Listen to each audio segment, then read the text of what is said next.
لم تكن ليلى فتاة عادية، بل كانت فتاة مليئة بالفضول والحماس.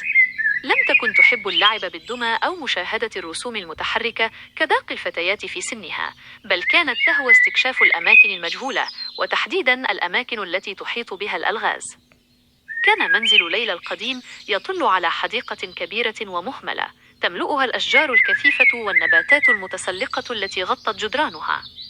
كانت تسمى الحديقة المهجورة، وقد اشتهرت بين أهل القرية بقصص غريبة عنها.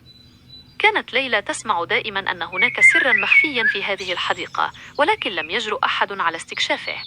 ذات يوم، بينما كانت ليلى تلعب في فناء منزلها، لاحظت أن هناك بابا خشبيا صغيرا مغطى بالنباتات المتسلقة.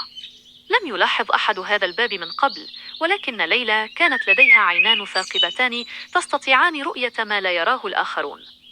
تحمست ليلى جدا، فذهبت إلى الباب وبدأت تنظف النباتات المتسلقة عنه.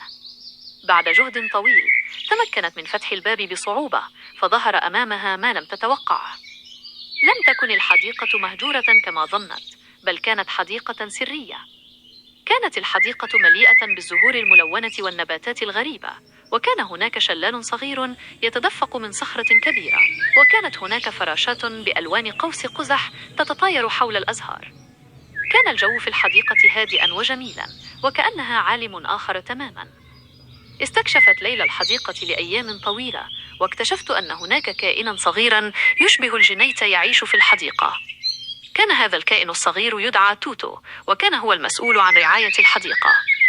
أخبر توتو ليلى أن الحديقة كانت مملكة سحرية، وأنها كانت مخفية عن البشر لكي لا تتأثر بضوضاء الحياة في القرية. أصبح توتو وليلى أصدقاء مقربين، وكانت ليلى تزور الحديقة كل يوم، وتساعد توتو في رعاية النباتات والحيوانات، وتتعلم منه أسرار الطبيعة. وبفضل ليلى لم تعد الحديقة سرا، بل أصبحت مكانا آمنا للجميع، وكانت ليلى فخورة جدا بأنها ساعدت في إعادة الحديقة إلى الحياة مرة أخرى. هل تتذكر قصة مشابهة عن فتاة شجاعة اكتشفت